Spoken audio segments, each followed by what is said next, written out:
So that's why yang menjadi katalis positif saat ini Bitcoin naik itu mungkin salah satunya dari sana. Salah satunya. Gitu kan? Dan kalau dilihat dari trennya sih ini bakal Naik terus masih tetap terus naik sih. Strong iya. rally, man, Strong rally. Awal Oktober 2025 ini bro ya, itu banyak banget token unlock. Waduh. Ya kan? Ini mungkin kalau gue bisa spill yang paling terbesar ini almost $500 juta. Wow. Tapi ini terobosan yang bagus karena mungkin kita bisa langsung bayar lewat aplikasi si GrabPay ini. Jadi saya pakai USDT atau pakai apa gitu kan. Iya. Bro Radit ini RWE Maxi lah. Iya. RWE R-nya Radit men. Wah, iya. mantap. Radit World Asset.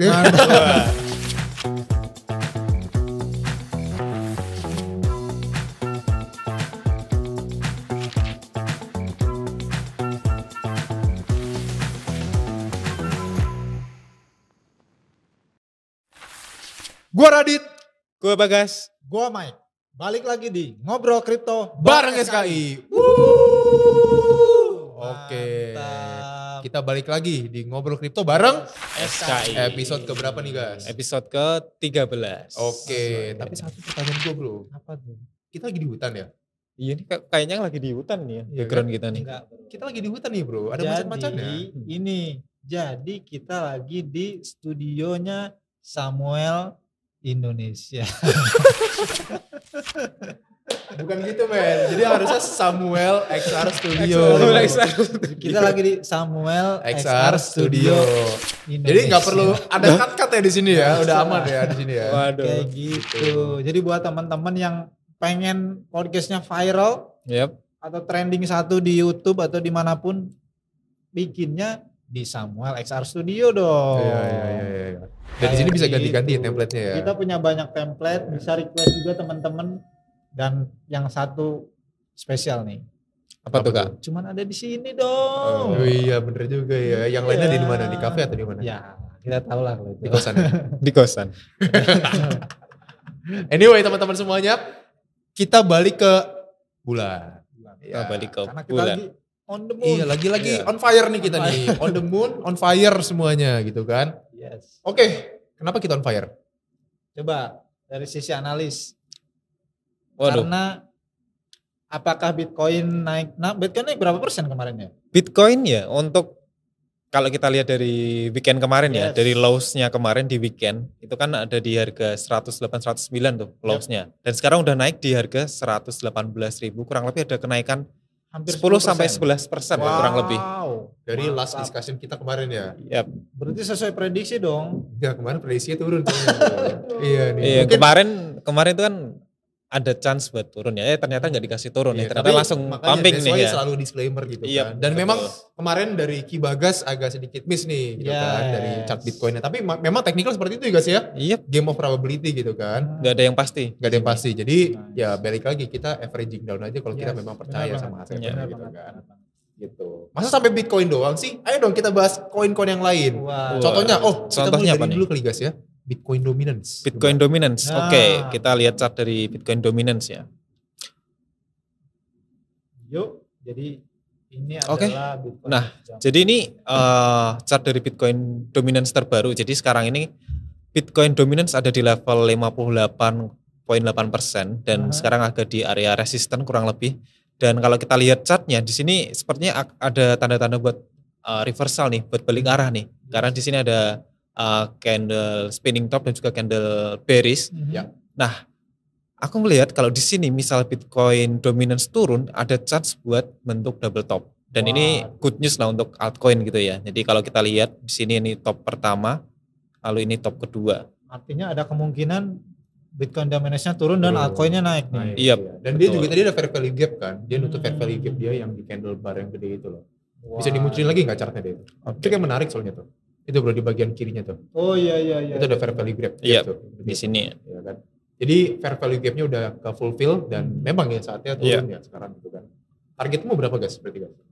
Kalau untuk BTC dominance, kalau kita lihat misalkan double top ini terjadi ya, kita bisa ukur penurunan dari BTC dominance, kita tarik dari topnya ini sampai ke area neckline-nya ini, kemudian kita pindahkan saat dia break dari neckline. Jadi kurang lebih nanti di sekitar level 57% lah.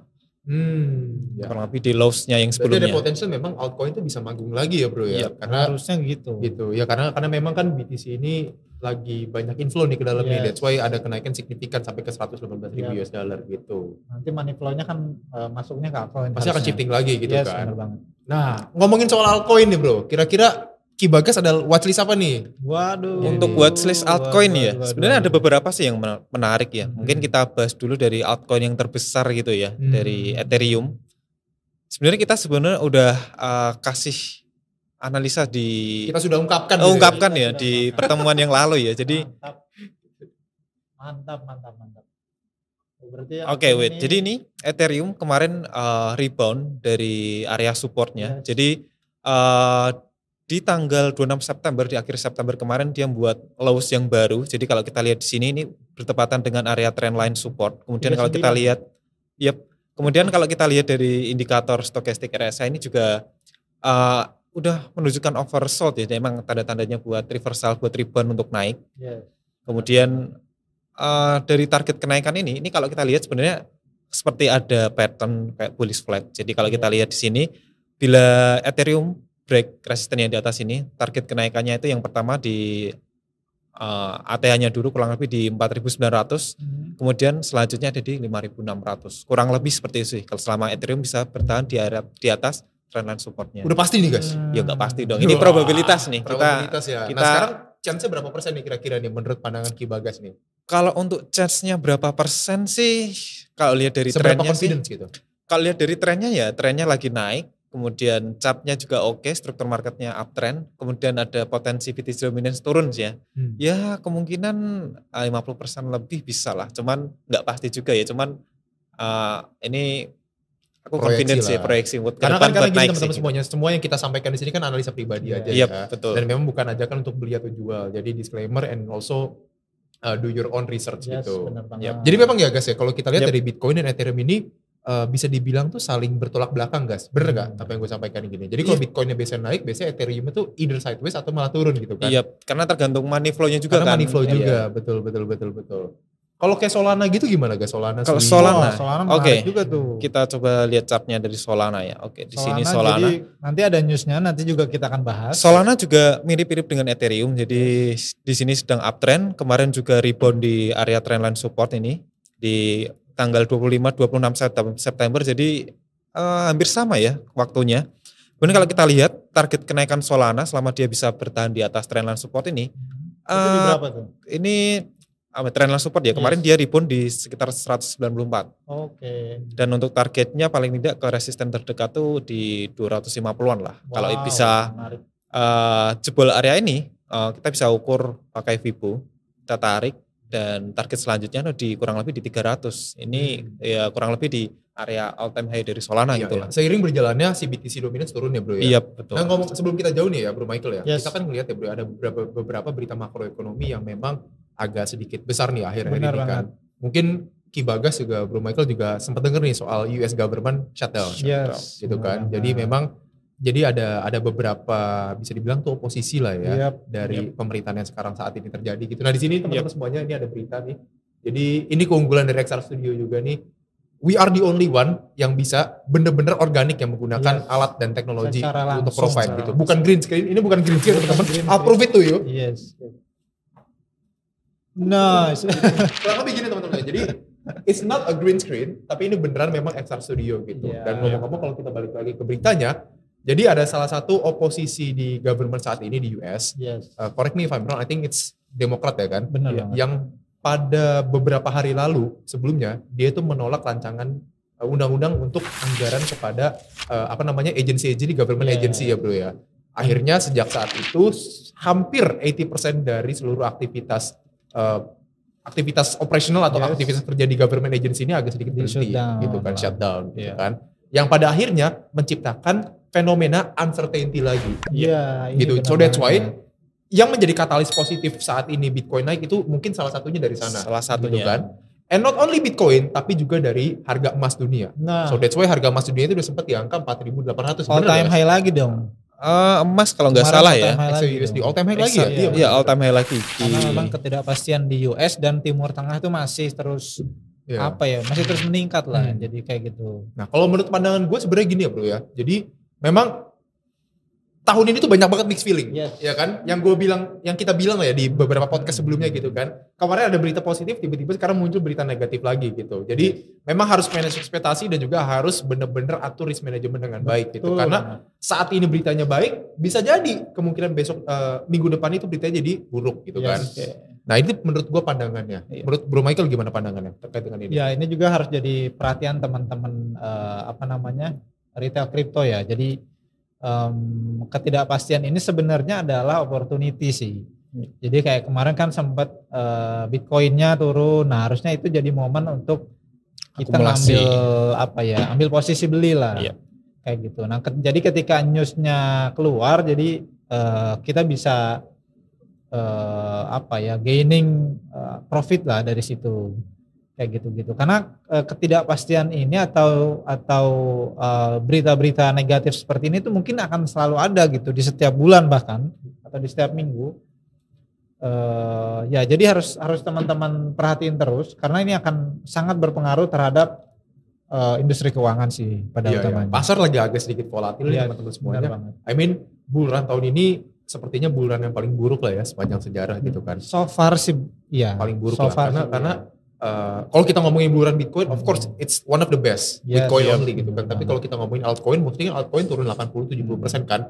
Dan kita nggak bisa denial man gitu loh. Hampir 80% altcoin turun gitu. Turun dan sekarang belum semuanya recovery. Yes, even though udah ada yang naik 100%, 80%, tapi belum bisa balik ke all-time mereka lagi gitu kan.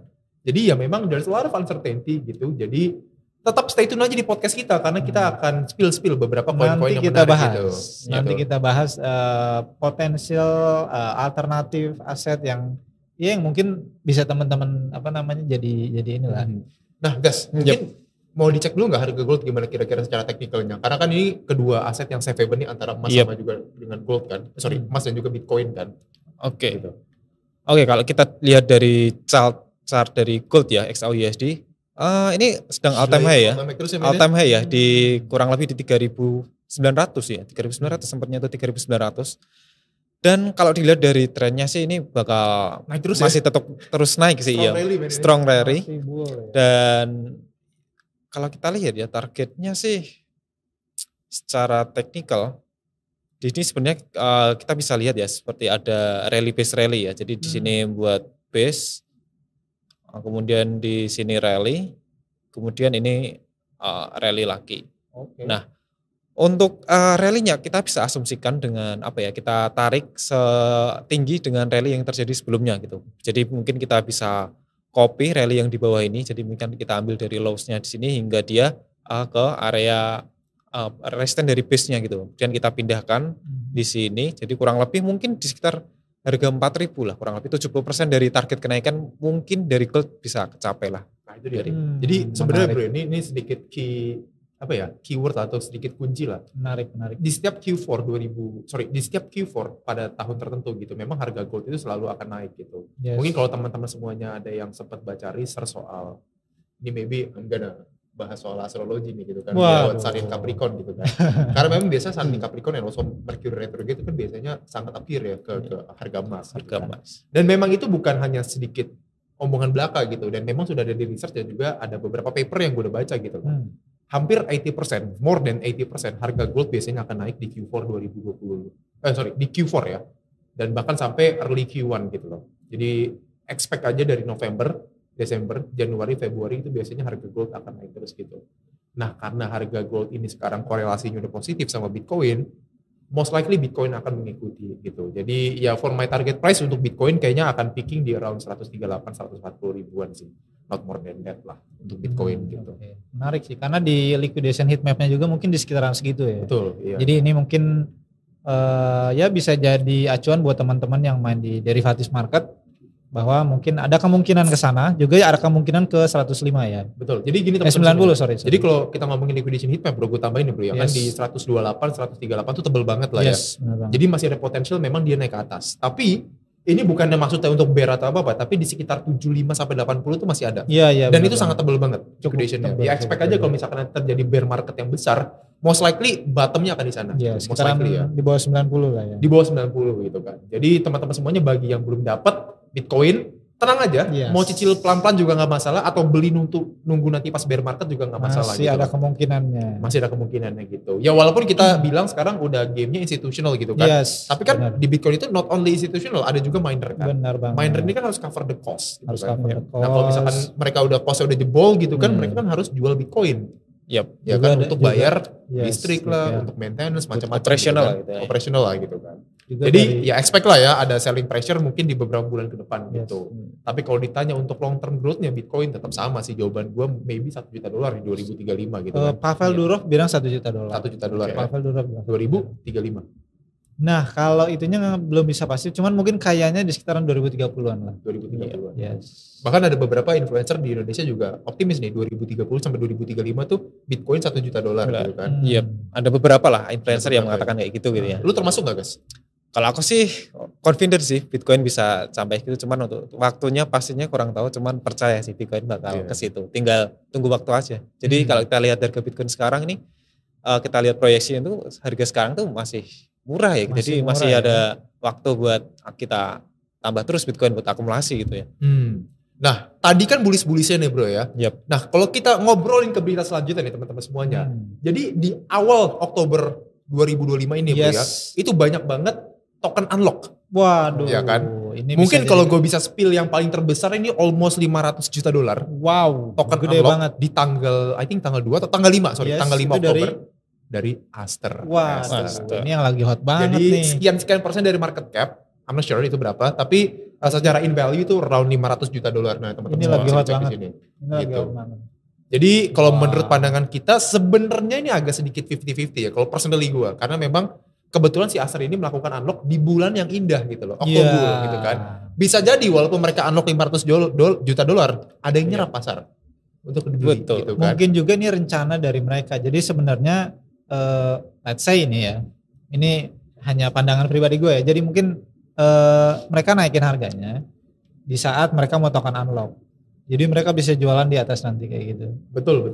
Bisa juga kayak gitu. Jadi mereka create the euphoria supaya orang masuk ke dalam itu kan, ke Aster kan. Benar banget. Tapi ini just personal opinion kan. Karena kan kita juga not only user, kita juga bukan sebagai pakar gitu kan, tapi kita juga sebagai player lah ya, dan memang suka melihat mantau-mantau makroekonomi dan juga berita pasar. Terbesar gitu. Sementara dari Aster. Kedua ada Sui. Sui itu kurang lebih ada sekitar $180 juta lah in value gitu kan. Mungkin sekitaran 5% kayaknya deh itu deh. Ya, kemungkinan lagi. Tapi memang yang dominan di minggu pertama Oktober itu adalah si Aster sih sebenarnya. Aster ya. Dan memang dari dia juga kan juga baru listing ya bro ya. Ya kalau langsung unlock sebesar itu, aduh. Wah ini supply-nya di pasar banyak banget dong. Iya supply di pasar banyak banget ya. Hopefully ada nyerap aja sih. Walaupun ini beberapa influencer US ini lagi akumulasi. Lagi akumulasi. Cuman memang ya itu tadi. Ya ini kan harganya udah lumayan ya. Jadi ya tetap hati-hati lah. Tapi banyak loh influencer atau bener-bener developer dari Aster ini percaya bisa sampai ke $4. Which I am also confident lah. Dia bisa ke $4. Karena memang gue suka nih statement CZ bro kemarin kan. Dia bilang kan Aster is not meant to beat Hyperliquid. Tapi it's meant to beat the Binance. Ini statementnya CZ ya? Ya CZ nge-tweet lah, bukan statement tapi nge-tweet ya. Gitu. Dan dia juga nge-tweet portofolio dia di saat bulan Oktober. Jadi September turun kayak gini, sideways, tiba-tiba Oktober tuh langsung naik ke atas. Menarik gitu. Jadi ya sebenarnya Oktober ini bisa jadi mini alt season lah ya. Sedikit mini alt season dan mungkin not stay longer gitu. Jadi cuan bungkus aja. Jadi kalau udah untung silakan di take profit gitu loh. Ada lagi gak bro koin yang mau di-unlock? Ini juga dari opportunity kan ya buat para teman-teman yang mau nge-short atau nge-long gitu kan.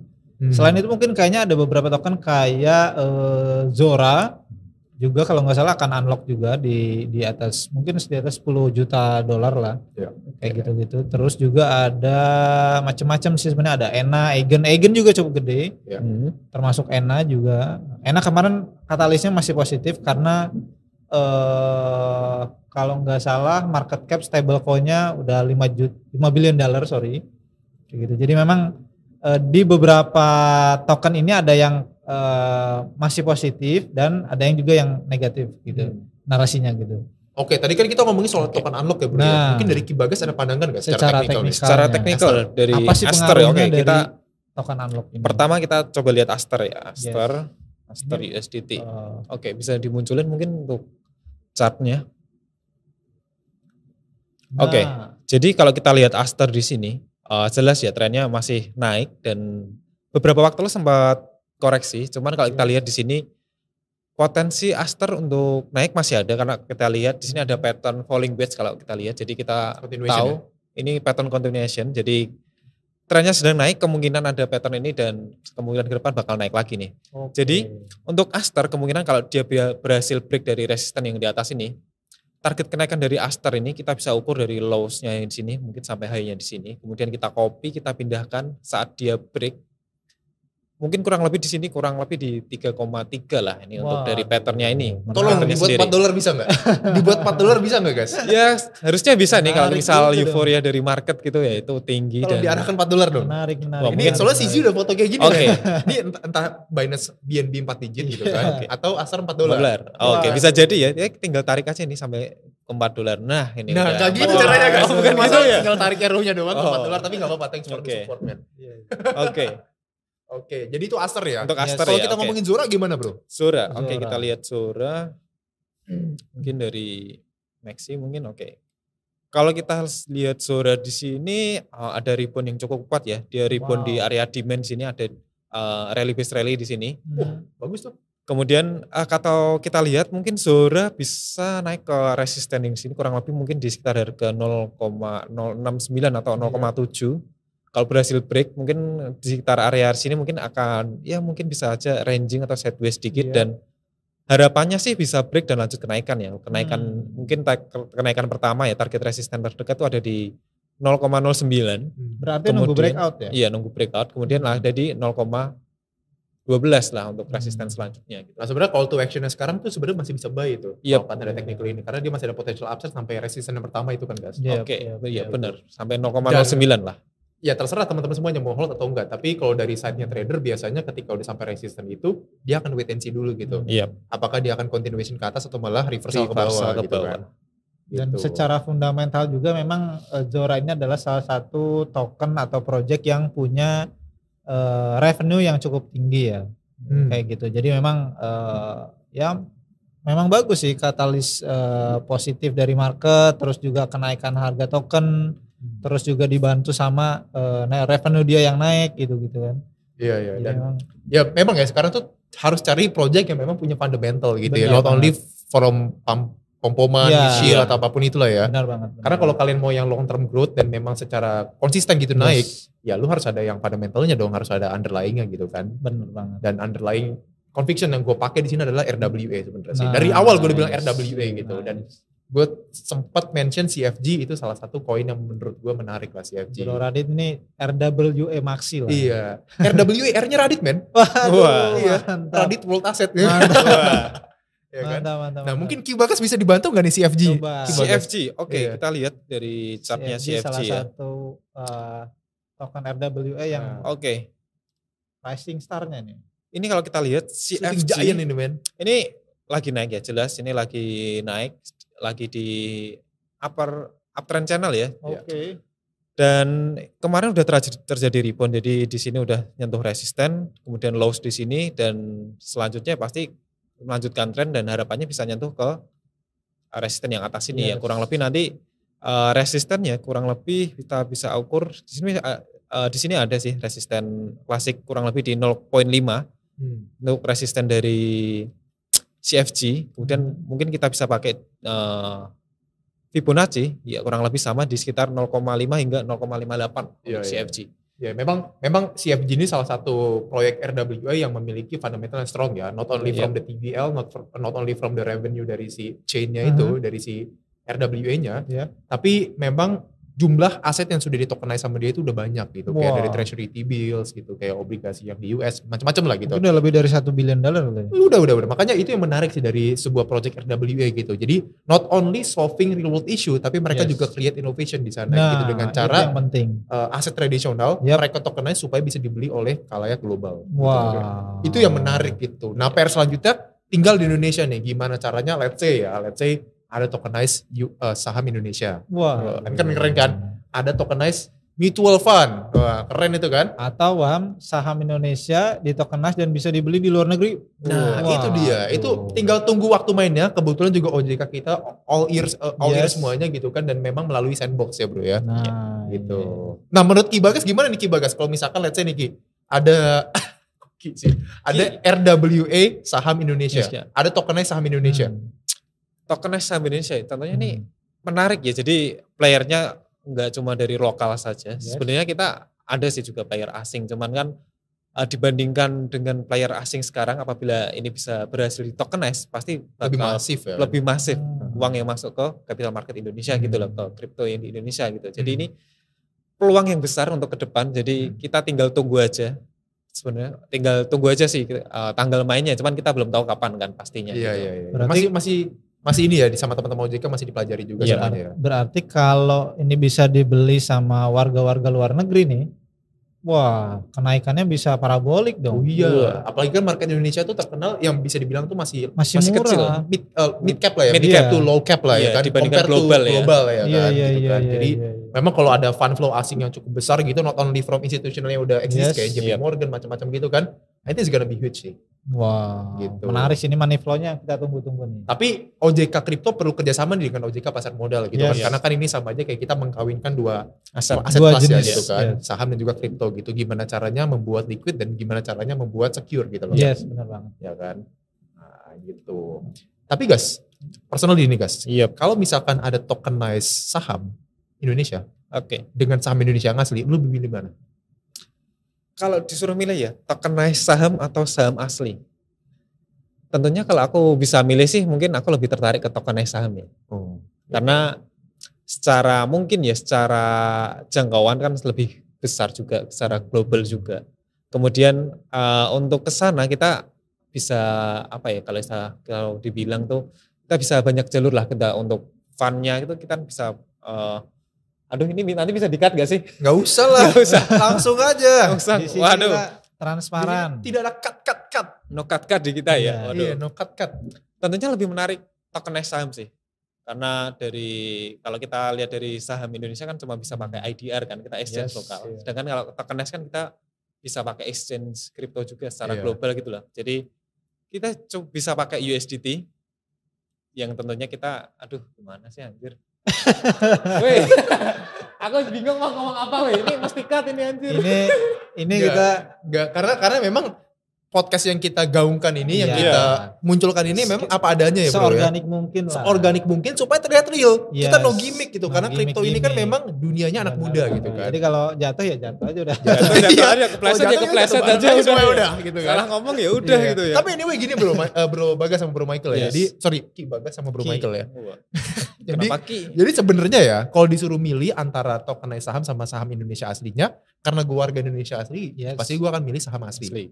Tapi kalau gue warga luar, ya mungkin gue akan milih tokenize. Karena kan ada barrier entry nih tuh Indonesia kan, gitu. Benar banget. Tapi kalau misalkan tokenize saham Indonesia, untuk gue yang orang Indonesia ini, gue akan milih dia karena satu hal, kalau bisa di staking. Wah, keren gak menarik. Jadi gue beli saham saham Indonesia by tokenize dong. Kasih BBCA T. Tokenize lah, whatever lah namanya kan. Dan bisa dimasukin ke platform yield, DeFi yield gitu kan. Yang bisa mendapatkan bunga lagi. Jadi itu double yield tuh. Dividen dapat. Ya kan? Dari DeFi-nya dapat juga. Dari capital gain juga dapat juga. Double ya. Itu gue akan beli gitu. Nah ini mungkin dari teman-teman semuanya builder Indonesia mungkin pikirin itu ya. Karena memang itu salah satu menggandakan cuan lah gitu kan. Nah gimana caranya tetap comply ke OJK. Itu aja sih. Sesuatu yang mungkin akan terjadi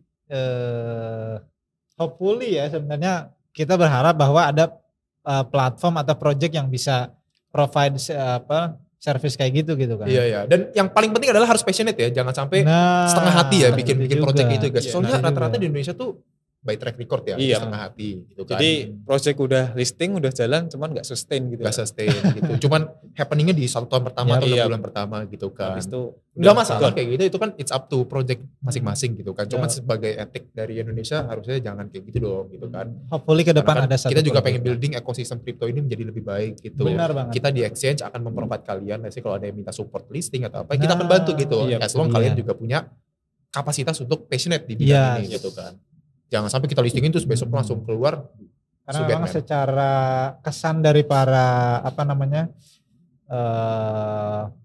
penjual dan pembeli kripto di Indonesia itu memang proyek-proyek lokal selalu jadi bisa dibilang masih dipandang negatif lah. Jadi memang kita harus ciptain ekosistem positif buat kripto di Indonesia kayak gitu. Jadi memang ini bisa jadi sesuatu yang menjanjikan, apalagi tokenized asset ini lagi hot banget kayak gitu. Nah, menurut pandangan Ki Bagas gimana nih, Ki? Yep. Tokenized asset ya? Yep, benar banget. Tokenized asset ini bisa dibilang ya, ini most opportunity yang aduh gimana ya ngomongnya ya. Nggak apa-apa.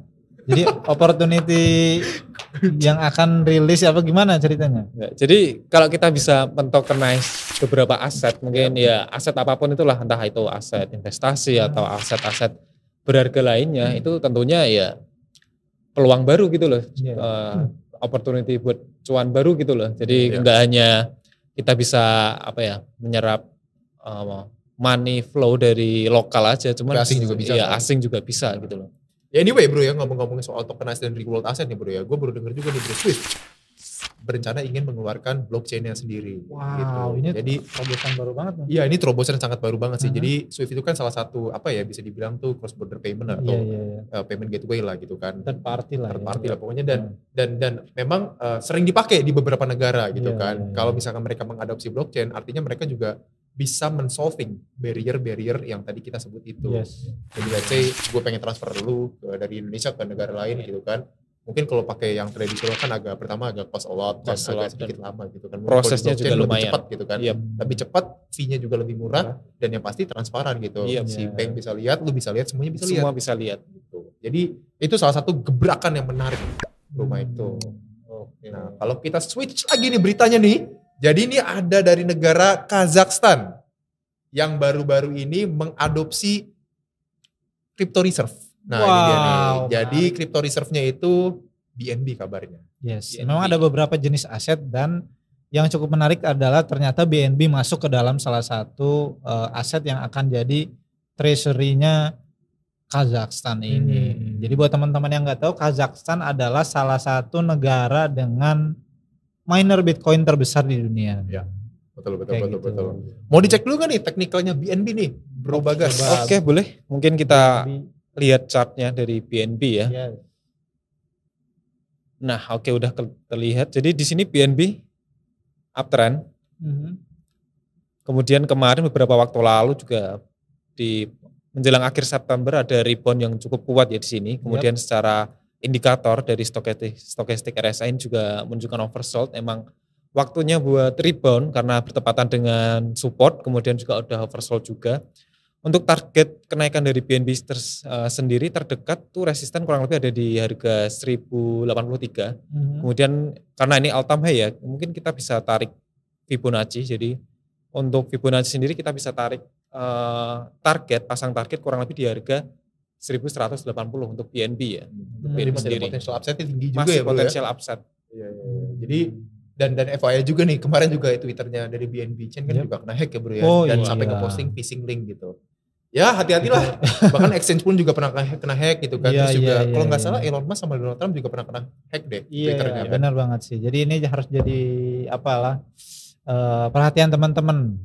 Jadi bahwa kalau bisa tuh akun, entah itu akun Twitter ataupun akun let's say walletnya diamankan seaman mungkin. Itu bisa pakai 2FA atau platform penyimpan password gitulah. Iya. Supaya lebih secure dan memang susah di breach lah ya. Iya, intinya gitu teman-teman semuanya ya. Make sure harus ada double protection gitu kan. Yes. Jadi jangan sampai kebobolan untuk akun kalian gitu. Ya, Oke, Bro Michael, ada lagi nggak beritanya nih? Mungkin karena tadi ngobrolin soal money flow, ini akan cukup unik juga. Ternyata pas kurang lebih dari hari kemarin ya, itu ada mungkin sekitar $1 billion masuk ke BTC. Gede banget. Ini terdiri dari $600 juta dari Metaplanet. Jadi dia akumulasi lagi kurang lebih dari 5.000 Bitcoin. Terus juga sebagiannya lagi dari ETF. Kayak gitu. Jadi memang itu katalis pendorong kenaikan harga Bitcoin dalam 1-2 hari terakhir ini. Ya. Jadi kayak gitu. Betul. Ini mungkin jadi info yang positif karena bisa jadi money flow-nya nanti akan lari ke alternatif aset gitu. Oh, jadi bisa jadi altcoin itu bukan jadi alternatif lagi ya. Justru ya, jadi malah the main coinnya gitu. Dan gue juga dapat kabar nih dari apa namanya berita makroekonomi di US gitu kan, katanya dari si The Fed ini mau cut rates lagi gitu bro. Kan GDP juga kemarin terasa positif kan, dari negatif actual jadi positif. Terus juga dari secara apa namanya data-data ekonomi di sana cukup positif juga gitu loh. GDP positif, terus juga unemployment rate juga cukup bagus gitu kan. Jadi sebenarnya there's no reason untuk si The Fed ini menahan suku bunga atau menaikkan suku bunga gitu. Secara inflasi juga nggak terlalu tinggi juga. Secara inflasi juga masih terkontrol lah gitu kan, masih terkontrol gitu. Tapi memang ya balik lagi kan, si Trump ini juga lagi main-main sama si tarifnya kan. Jadi memang GDP GDP US itu tertolong sepertinya dengan tarifnya si Trump juga gitu. Jadi ya thanks to Trump juga. Tapi in a way juga teman-teman semuanya harus pantau juga situasi makro kan. Balik lagi tadi kita bilang udah ya. Mungkin terkesan positif tapi insight-nya malah negatif gitu kan. Selalu ada kemungkinan koreksi. Jadi walaupun contoh misalkan kayak sekarang jadi BTC ke 119.000, jadi sempat BTC dominasinya naik ke 59, tapi selalu ada kemungkinan turun. Termasuk tadi yang udah Ki Bagas bilang bahwa ada kemungkinan double top di teknikalnya. BTC dominance ya. BTC dominance. Bener-bener. Nah ngomong-ngomong soal inovasi nih bro, tadi kan kita sempat ngomong soal OJK Innovation Sandbox dan macam-macam kan. Ternyata dari tetangga kita bro, Singapura bro, jadi ada salah satu exchange global namanya OKX gitu kan, yang sudah berpartner dengan Grab gitu kan. Jadi mereka, nah ini dia tuh, dia mengimplementasikan stablecoin payment melalui GrabPay. Jadi let's say lu pengen naik Grab atau mesen GrabFood kali di sana gitu kan, lu bayarnya pakai OKX melalui yang tadi itu GrabPay gitu kan. Keren. Ini langsung terhubung. Agak lucu juga namanya ya GrabPay. GrabPay. Tapi ini terobosan yang bagus karena mungkin kita bisa langsung bayar lewat aplikasi si GrabPay ini. Jadi saya pakai USDT atau pakai apa gitu kan. Iya. Gitu. Ya tinggal tunggu ya si Indonesia ini gimana caranya kan ya. Sebenarnya kalau kita ngomongin soal stable coin atau stable fiat itu sebenarnya udah ada sih ya, kayak dompet digital kan itu kan bisa kan sama aja. Like stable coin ya gitu. let's see lah nanti. Kedepannya apakah akan diimplementasikan di Indonesia atau enggak gitu kan. Dan juga ada kabar nih bro dari Visa bro. Mungkin lu mau yang bacain atau enggak gue nih? Visa coba.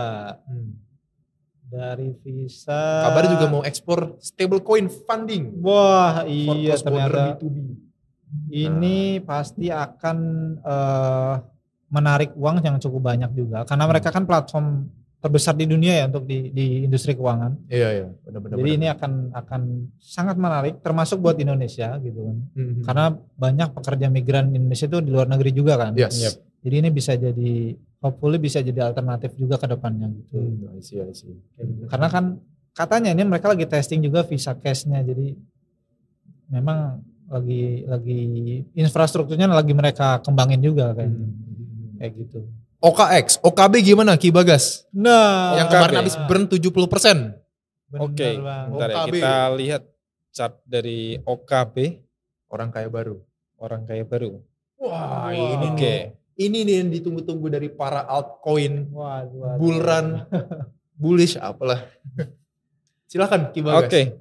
Jadi di sini OKX setelah kemarin naik impulsif ya, dari harga $46 bahkan sampai nyentuh 255, kurang lebih 447 lah. 400% tuh. 400%. Dalam jangka waktu 1 minggu. Kurang lebih dari 13 Agustus sampai 22 Agustus. Kurang lebih 1 minggu. Ini nih, ditunggu-tunggu nih para bull runner gitu. Menarik.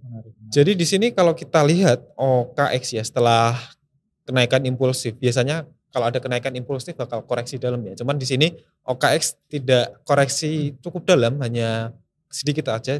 Lalu OKX di sini kayak membuat base ya, sideways, dan hopefully setelah dia membuat base dia bakal break kurang lebih di level 204-205 kemudian biar bisa lanjut rally kembali gitu. Untuk rally-nya lagi mungkin kalau memang di level 163 ini lows-nya, kita bisa tarik Fibo dari high yang di sini ke lows 160-an. Dan target kenaikannya kurang lebih bisa di 340. Jadi masih bullish ya? Kalau kita lihat chartnya masih bullish, namun beda cerita kalau misal nanti di level 165 ini di breakdown, kemudian akan turun kurang lebih di level di sini ada area demand kurang lebih di sini di level sekitar 111 hingga 133. Ya, jadi hopefully memang harganya tetap stabil di situ ya. Jadi supaya ada kemungkinan naik nantinya. Betul. Kayak gitu. Gimana Bro Michael? Ada lagi yang mau kita bahas nih Bro Michael? Sudah berapa jam nih kita di sini? Kurang lebih mungkin satu lagi yang harus kita coba ini. Jadi ini tentang altcoin sih sebenarnya. Karena kan walaupun BTC udah naik, BTC dominance juga sempat turun 1 bulan yang lalu gitu kan. Tapi ternyata para retailer atau para influencer kripto di luar sana beranggapan bahwa koin ini udah bukan di alternatif lagi. Kayak gitu. Menurut lu gimana? Kalau menurut gue balik lagi yang tadi gue bilang ya sebenarnya koin altcoin berarti kan bukan jadi alternatif lagi gitu. Ya karena memang ada inflow dari ETF, approval ETF dan macam-macam kayak gitu. I think ya it's just a matter of time aja sih. Tinggal gimana caranya mereka nge-replace Bitcoin gitu kan. Tapi memang masih panjang banget gitu. Bitcoin kayaknya untuk saat ini masih unreplaceable. Karena balik lagi dia masih jadi digital gold. Gold 2.0 gitu kan. Ethereum digital silver. Silver 2.0 whatever gitu. Jadi ya just take time saja.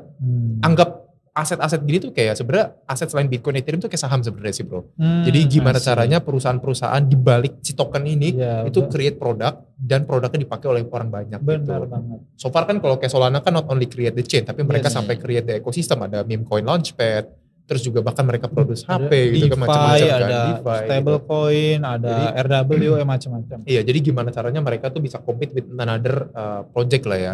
Gitu. Karena balik lagi dulu 2010 mungkin banyak ada Nokia, Apple, Samsung, BlackBerry gitu kan. Tapi somehow yang survive only 2 gitu kan, Samsung dan juga Apple gitu. Sisanya ya udah nggak ada lagi gitu kan.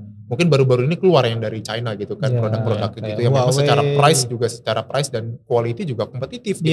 Benar banget. Jadi ya nothing lasts forever juga gitu kan. Tapi the one yang bisa menjadi top leader di pasar itu akan menguasai pasarnya. Jadi intinya harus punya fundamental yang bagus. Strong. Dan juga secara on-chain transparan lah intinya. Iya. Dan bisa di-track lagi.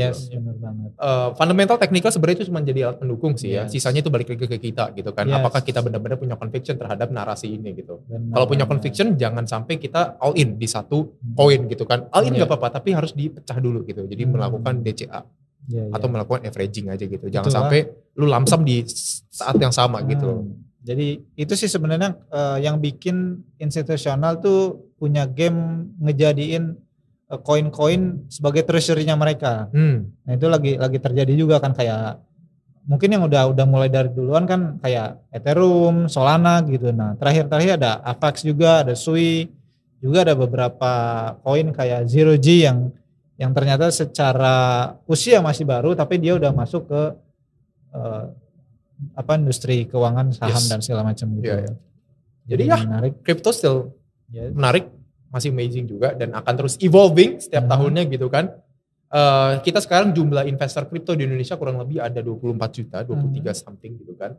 Tapi kayaknya most likely itu hanya daftar sebagai ya udah exchange lokal, KTP doang, tapi mereka nggak main di Indonesia gitu. Oh iya, sama satu lagi ya. Hampir semua koin yang kita mention tadi itu udah tersedia di Samuel Crypto Indonesia. Bener. Gitu. Jadi kalau teman-teman mau akumulasi, silahkan dibeli atau mungkin dipilih-pilih yang mana yang menurut teman-teman punya peluang atau potensi kenaikan di apapun koinnya. Exchange-nya Samuel Crypto Indonesia. Exchange-nya Samuel Crypto Indonesia. Studionya Samuel XR Studio gitu. Jadi habis cuan dari kripto silahkan bikin konten di sini. Atau kalau mau ada happy hour atau ada event birthday party, wedding party, kita punya banget. The whole building yang bisa kalian pakai gitu loh ya.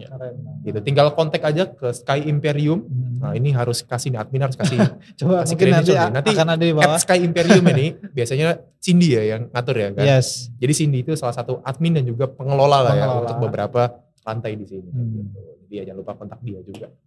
Oke, jadi sampai sini aja Bro Michael, Ki Bagas untuk podcast ngobrol kripto bareng SKI episode ke-13 ya. Semuanya udah technical, fundamental, terus juga wejangan juga udah kita obrolin semuanya gitu kan. Oke. Jadi ya jangan lupa subscribe, komen, share, dan juga like. Dan jangan lupa stay tune terus di Ngobrol Kripto bareng SKI.